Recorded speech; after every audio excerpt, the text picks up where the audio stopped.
E aí pessoal, eu sou o Daniel Latorre do Hammond Grooves e eu tô aqui para falar do órgão Hammond, mostrar para vocês essa maravilha aqui, mostrar essa delícia de instrumento, que é o nosso pano de fundo para fazer esse som para vocês. É o que nos motivou a criar o Hammond Grooves por causa desse instrumento, que é o meu instrumento. E ele surgiu ali na década de 1930, através do Lawrence Hammond, que era um fabricante de relógio. Ele acabou falindo na crise de 28 e ele precisava, era um inventor, um cara muito inteligente, e ele precisava usar aquele motor dos relógios para fazer alguma coisa. E ele, pesquisando, mesmo sem ter conhecimento nenhum de música, ele desenvolveu um órgão que foi o primeiro instrumento elétrico. Então por isso ele é tão diferente e específico. Começando aqui por uma curiosidade, para você ligar o órgão Hammond já não é simplesmente pôr na tomada e ligar. Ele tem um motor de partida por causa do gerador deles, que eu mostro depois. Vem aqui, quer ver? Vem comigo.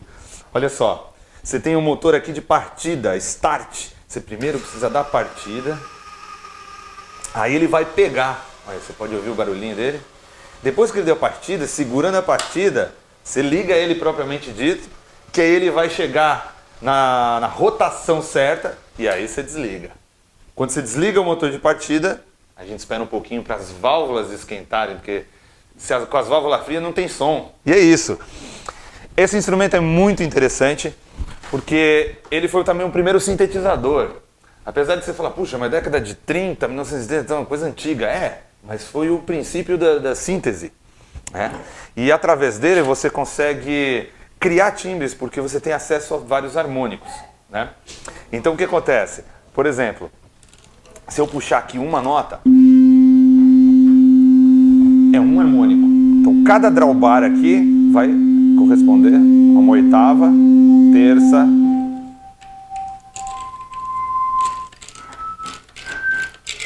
na mesma nota. Então você consegue criar timbres.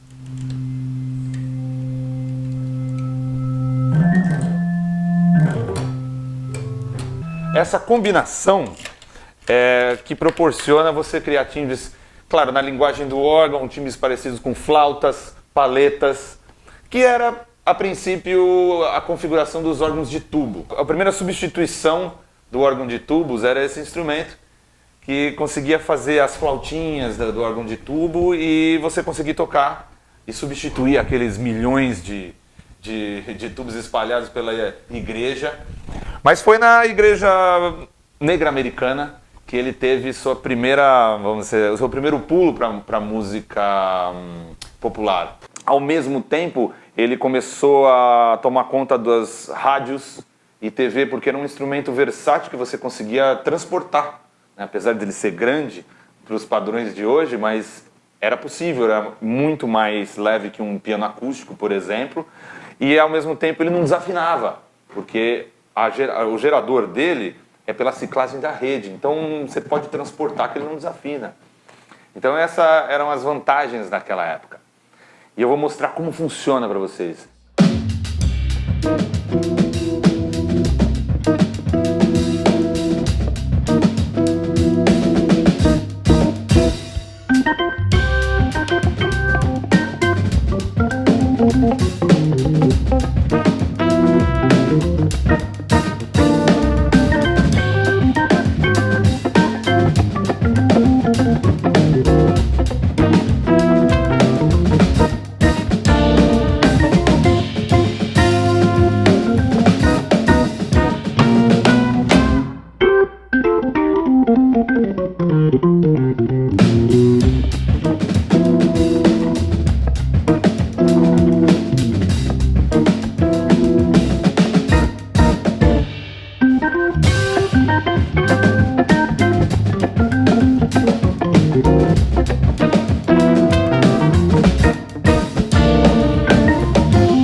falar do coco, né? Não é daquele coco que você tira lá do pé, dá uma cortada nele e toma água, não.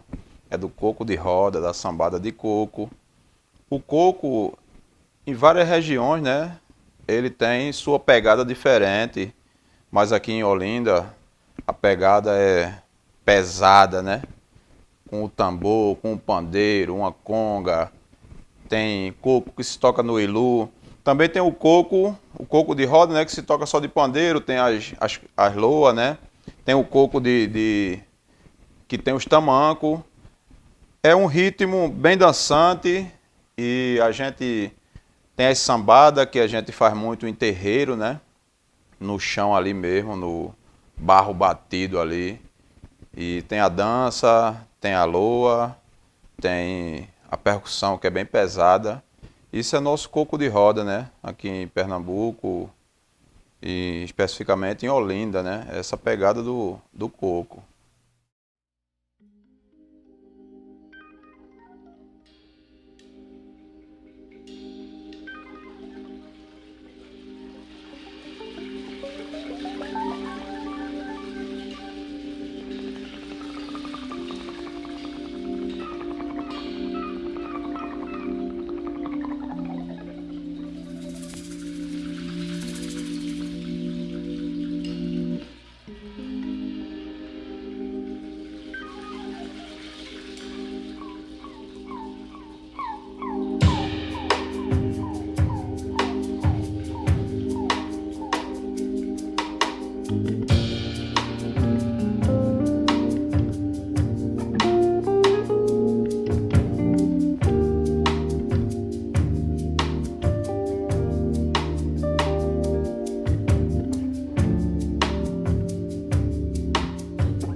Esse próximo som que a gente vai fazer aí, ele chama Satin Doll. Ele é do Duke Ellington. Foi um grande band leader que compôs esse som. E a ideia de a gente fazer o Satin Doll é para também ilustrar um pouco a segregação racial. Porque o Duke Ellington, ele foi também um responsável por difundir o jazz dentro dos Estados Unidos, né, que é a música norte-americana. E através da Big Band colocada num trem, ele tinha um vagão só para ele. Então ele conseguiu atravessar o país inteiro de trem mostrando essa música que inicialmente era segregada, porque ela não era vista como uma música para todos como hoje, ou até elitizada como hoje a gente vê, mas ela era uma música ali, saiu dos guetos. E marginalizada, né? Marginalizada. É uma coisa completamente marginalizada. E de certa forma ele conseguiu colocar isso com mais respeito e mostrar que é também uma manifestação da própria cultura do país que estava se transformando, né? Na década de 30, 40. E muito interessante também de que ele tinha esse vagão de trem só para ele. E não era só porque ele era famoso, ou ele queria ser famoso, era porque ele não podia se misturar com o pessoal do trem que era branco. Então isso é muito interessante, que ilustra essa nossa parte da nossa história, onde a música hoje venceu um pouco desse preconceito. Mas ao mesmo tempo no nosso país a gente vive isso, viveu isso. Nossa música também veio da segregação racial. Ela é basicamente vinda dos ritmos indígenas e afrodescendentes, que eram quem? Os escravos, os indígenas foram mortos, escravizados, e dos escravos afrodescendentes, que foram usados como peça de comércio, né? Não como pessoas. E a gente ainda recebe o reflexo disso na nossa sociedade, né? Até hoje. Mas a nossa música, que é a música brasileira, é efeito da mesma segregação racial. Então, Satin Doll ilustra um pouco dessa parte da nossa história que hoje as pessoas precisam entender e respeitar, né? Tudo isso que essa galera passou pra gente poder estar hoje curtindo aí no vídeo e você aí em casa.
Fantastic. E o tema é a parte multicultural que a gente gostaria de falar. Esse tema Fantastic é uma mistura de várias influências. E também é uma oportunidade de a gente falar sobre a multiculturalidade do nosso país, e não só do nosso país, mas do mundo em geral, né? E essa música, ela tem essa mescla. Ela pega influências espaciais e também a fusão com o maracatu, que a gente usa elementos que tem no gongue, por exemplo, que é daqui da região, né, do Pernambuco, e o Felipe faz na guitarra, a célula do gongue, a gente faz a batida e também a fusão que a gente fez com os músicos daqui, né? É muito interessante essa mescla, São Paulo, Pernambuco, que quando acontecem essas misturas é uma maneira de enriquecer, né, e trazer algo novo através da mistura. Nada surge do nada. É simplesmente misturando as ideias que floresce algo novo, e a gente espera que isso possa servir também de influência para todo mundo se juntar, experimentar. Respeitar as outras culturas, agregar as outras culturas, né? Ela saiu fantástica, ela vem também do ritmo funk americano misturado com essa influência do maracatu. E também com música erudita no meio ali, então Também tem baião. Tem baião, e várias influências, e respeitar também, eu acho que é a palavra-chave, e poder agregar e fazer seu dia a dia muito mais rico. E a multiculturalidade faz parte da cultura do brasileiro, né? A gente é um povo que é resultado da mistura de muitas raças, né? E a influência disso na música, que isso traz, e a forma como a gente exporta isso para outros países também, é uma coisa grandiosa e única do Brasil, né? Celebração.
nome dessa música é Gardenia.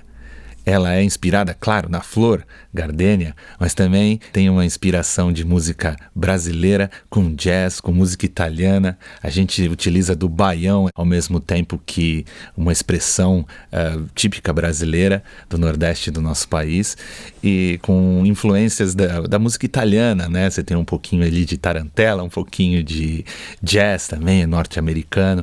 Então, como a gente consegue se movimentar com esses ritmos e estilos diferentes para criar novas texturas, novas ideias. Ela foi composta pelo baterista Wagner Vasconcelos e traz para você essa diferença do órgão trio em movimento.